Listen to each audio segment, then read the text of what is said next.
When an actress 15 years her junior was hired to replace Raquel Welch, she sued MGM and won.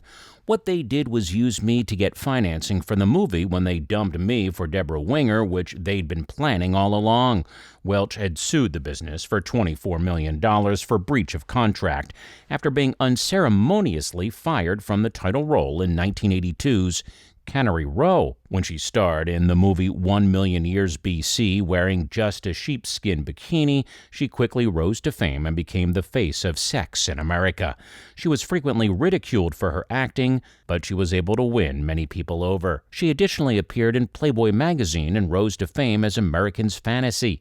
She didn't perform in full nudity for a photo session or a movie, though all of her sequences were done tastefully. Raquel Welch was a surprising champion for performers' rights in 1981. The actress, aged 40, was unceremoniously sacked from her starring part opposite Nick Nolte in the MGM film adaptation of John Steinbeck's novel Cannery Row in a few weeks into production.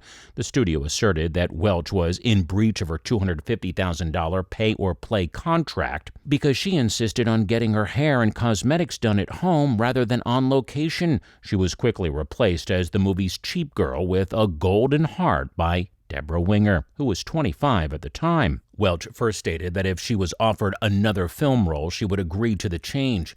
David Begelman's studio, however, declined. Then everything went to hell. Welch filed a $24 million breach of contract lawsuit, which made The Hollywood Reporter's main page.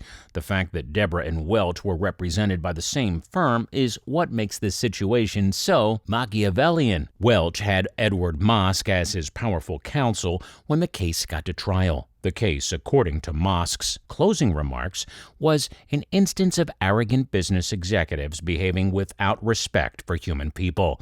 Welch was sacked by MGM, according to the studio's lawyer, because she was a temperamental actress who refused to talk to the producer and director if she couldn't have her own way. The bad faith discharge case verdict was upheld by an appeals court 7 years later, and she was given $10 million, around $20 million today, $8 million of which was for punitive damages. Welch claimed that despite winning, she wishes the entire incident had never taken place. She merely wished to restore her reputation.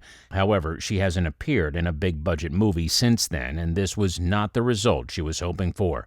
Cannery Row lost $11 million to produce, yet Welch ended up generating $5 million more from it than MGM did. Click here to watch this video next.